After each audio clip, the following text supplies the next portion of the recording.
শুরু হয়ে গিয়েছে হজ মরশুম। জিলহজ মাসের চাঁদও দেখা দিয়েছে। বিশ্বের বিভিন্ন প্রান্ত থেকে হাজিরা ইতিমধ্যেই জড়ো হয়েছেন সৌদি আরবে। চন্দ্র মাসের ৮ তারিখে আনুষ্ঠানিকতা শুরু হলেও এখন থেকেই উমরাহ এবং বিভিন্ন আনুষঙ্গিক কাজের মধ্য দিয়ে মুসলিমদের বৃহত্তম সমাবেশের প্রস্তুতি নিচ্ছেন। তবে এবার হজ নিয়ে নতুন কিছু নিয়ম প্রবর্তন করেছে সৌদি আরব সরকার। সৌদি আরবে অবস্থানরত লক্ষ লক্ষ বাংলাদেশি প্রবাসীর স্বপ্ন থাকে হজ করা। অনেকেই নিয়ম অমান্য করে হজে শামিল হওয়ার চেষ্টাও করেন। তবে এবার নিয়ম অমান্য করে হজ করতে আসলে কঠোর শাস্তির বিধান করেছে সৌদি আরবের স্বরাষ্ট্র মন্ত্রণালয়। সামাজিক যোগাযোগ মাধ্যম এক্সে একটি পোস্ট করে মন্ত্রণালয়টি জানিয়েছে, কেউ অনুমতি ছাড়া হজ করতে আসলে বড় অঙ্কের জরিমানা করা হবে।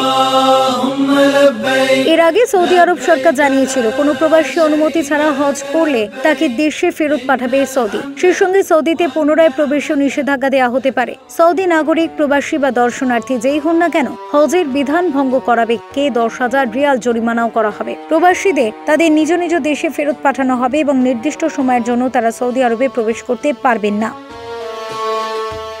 একই সাথে সৌদির পাবলিক সিকিউরিটি জোর দিয়ে বলেছে, একই অপরাধে বারবার করা ব্যক্তিদের জন্য জরিমানার অঙ্ক কিন্তু দ্বিগুণ করা হবে। সংস্থাটি হজ প্রবিধানগুলি মেনে চলার গুরুত্বের উপর জোর দেওয়ার পাশাপাশি হাজিদের নিরাপদে, আরামদায়ক এবং শান্তিপূর্ণভাবে পবিত্র হজ পালন নিশ্চিত করার জন্য নির্দেশ মেনে চলার উপরেও জোর দিয়েছেন। কোনো নিয়মভঙ্গের ঘটনা কর্তৃপক্ষকে জানাতে সৌদি মন্ত্রণালয়ের নাগরিকদের মক্কা, রিয়াদ এবং পূর্বাঞ্চলের জন্য টোল ফ্রি নাম্বার 911 এবং অন্যান্য অঞ্চলের জন্য 999 যোগাযোগ করার আহ্বান জানানো হয়েছে। এছাড়া অনুমতি ছাড়া হজ পালনকারীদের আনা নেওয়া পরিবহনের কাজে জড়িত কেউ ধরা পড়লে তাকে 6 মাস পর্যন্ত জেল এবং 50,000 রিয়াল পর্যন্ত জরিমানা করা হবে। এই নিয়ম লঙ্ঘনকারী যদি প্রবাসী হয় তবে নির্দিষ্ট সাজা ভোগ করার পরে তাকে নিজ দেশে ফেরত পাঠানো হবে এবং আইন অনুযায়ী নির্ধারিত নির্দিষ্ট সময়ের জন্য দেশটিতে পুনরায় প্রবেশ করতে বাধা দেওয়া হবে।